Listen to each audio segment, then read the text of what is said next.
100 days, border crossings down 90+%. Joe Biden couldn't secure the border in 4 years, but that was also by choice. He basically dismantled the Trump border policy in the first 100 days. And now Trump managed to fix the problem in less than 100 days.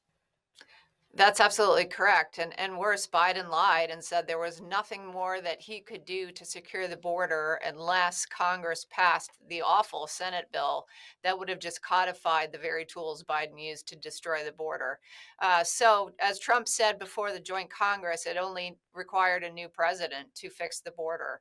And the numbers speak for themselves, and Americans are more secure for it.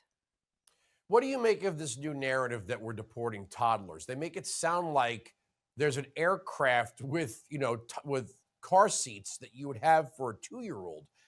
By every metric, what is happening is parents who are being deported are choosing to take their children with them. It's not like they're kicking in the doors of a daycare and deporting MS 1.3. Right, just like those illegal alien parents chose to come here illegally and to violate our laws, putting themselves in this very situation. The left likes to ignore personal responsibility, and we need to make personal responsibility great again. You cannot deport a U.S. citizen. Those children don't have such orders. They are transporting them with their parents if the parent so chooses. Well, Tom Homan made a good point. I think we all know this, that we separate families every day in this country. If you commit a crime, your kids don't go with you to detention. If you're in the military and you deploy overseas, your kids don't go with you to an active war zone. I mean, we separate families every day. The only thing that's happening here is we're allowing these families to make the decision. And if their children are American citizens, they can return when they reach the age of 18. That's right. The parents are making the choices. And oh, by the way, the left said nothing the past 4 years as record levels of unaccompanied children crossed that border.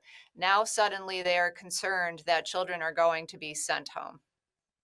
Also, they're crying tears for this. I don't remember them crying tears for Jocelyn Nungary or Laken Riley or Rachel Morin or the unnamed girls who have been sex trafficked or the children that were lost into the system. They don't even know where they are or where they were during the Biden years. So this small number of families who are choosing to take their children with them back to their home country, where they're from, has got the media weeping big tears, but they never said her name when it came to Jocelyn Nungary. They actually started to act like, well, this is the omelet the eggs you have to break to make the omelet.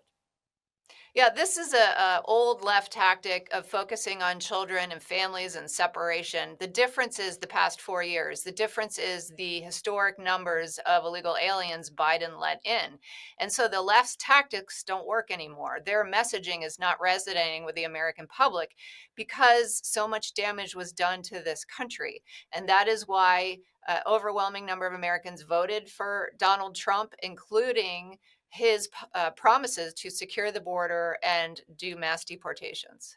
For full shows, live and on demand, it's Salem News Channel.